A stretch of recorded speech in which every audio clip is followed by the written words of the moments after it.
When you get a wound or cut, your body begins healing almost immediately, but what if it doesn't go away and lingers for weeks? Dr. Daniel O'Hara of Boca Raton Regional Medical Center is here to tell us more about wounds that fail to heal. First of all, doctor, thank you for joining us today. Thank you. What is a non-healing or chronic wound?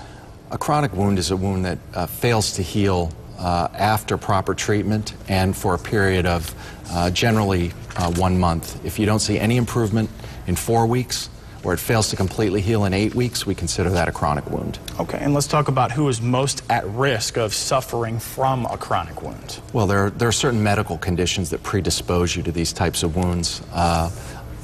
Chronic leg swelling, diabetics, those folks with arterial disease or decreased blood flow in their legs.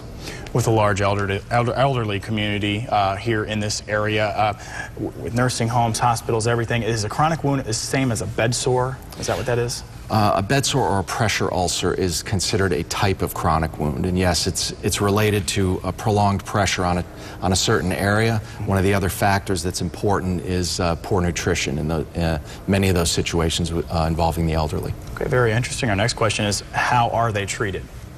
Well, there's a variety of things to do to treat these. First is to identify all the underlying conditions that may predispose you to that, and do our best to try and minimize those. Secondly, in wound care centers, typically have a variety of dressings, biologic dressings, engineered tissue substitutes that we can use to enhance wound healing.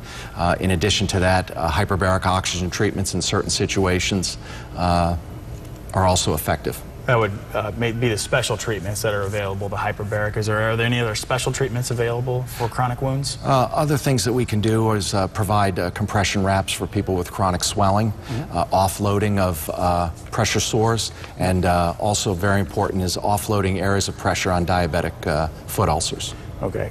Obviously, this can cause a great deal of pain for a prolonged amount of time. I guess the advice is just seek professional treatment and do what you can do, correct? Yes, I think in situations where you have these underlying diseases, the best thing to do is to identify the problem early and present yourself to the wound care center where we can provide the level of treatment that's required. Okay, that's Dr. Daniel O'Hara, and Boca Raton Regional Hospital sponsors our expert at Underwrites our Ask the Doctor feature.